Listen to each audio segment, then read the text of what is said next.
من تمسك بسنتي عند فساد امتي فله اجر 100 شهید.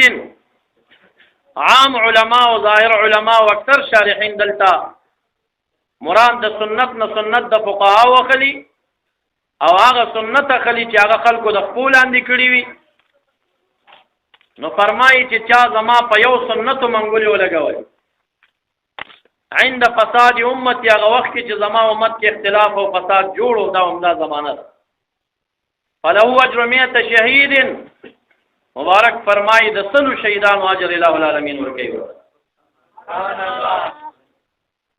زما خپل نظر داده چې دغه حدیث کې چې کم سنت راغلی اگر که علماء ته سنت د فقه اخستی، او زما نظر داده چې مراد د دینه سنت نه اهل سنت والجماعه عقیده مراد. من تمسک بسنتی، کله اختلاف په زمانہ کې چا د اهل سنت په عقیده منګولې ولګولې د 100 شهیدانو اجر به الہ ورکوي.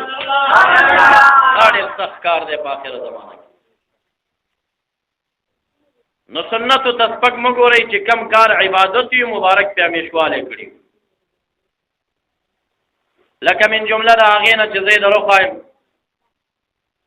د سحر د مانځه نه بعد د نور خطو پورې رحمت للعالمین معمول داو چې دی په مسجد کې نه،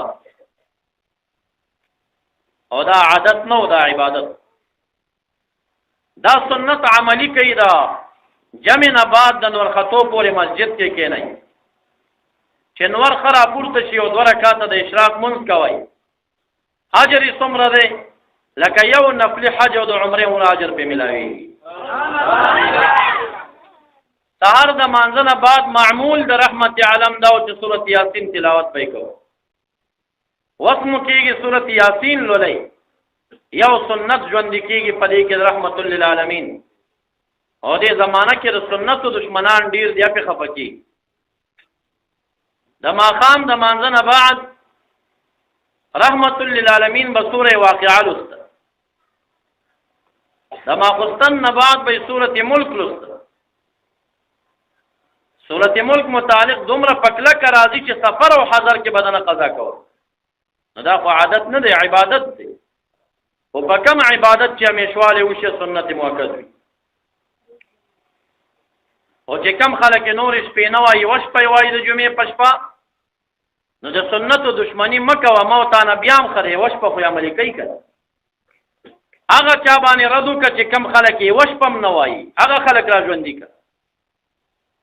زمونږ د دې زمانې د بعضې مولیانو علم کړی دی خو عقل یې د لاسه ورکړی، او د علم سره د عقل ډېر ضروري. موږ د مشرانو علماو با علم وو که علم به لږه مو خو عقل به یې زیات. د فساد او د شر مسله به عوامو ته نه کېږي. خبر ورته پته و چې دا په کتابونو کې لانجمه نه ده، دا د مولیانو منځ کې اختلافي ده، خو د عامي سړی پرې نه پوهېږي هغه به یې نه بیانوله په منبر باندې. دا اوس فساد د دې نه جوړ دی چې علم به یو 2 ټکي کړی وي خو عقل نه خلاص. که دی عقل لرلی هغه سړی چې د جمعې په شپه سورې ملک وایي مه منع کوه، هغه چې څوک یې نه وایي په هغې شروع که. هغه څوک چې د جمعې په شپه وایي هغه ته وایه بله شپه یې وایه بله یې وایه بله یې وایه.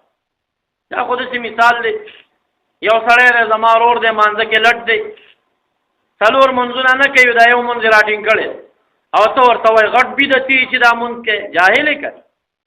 داسې ورته مه وایه چې بدعتي، داسې ورته وایه دا نور منځونه وکړه.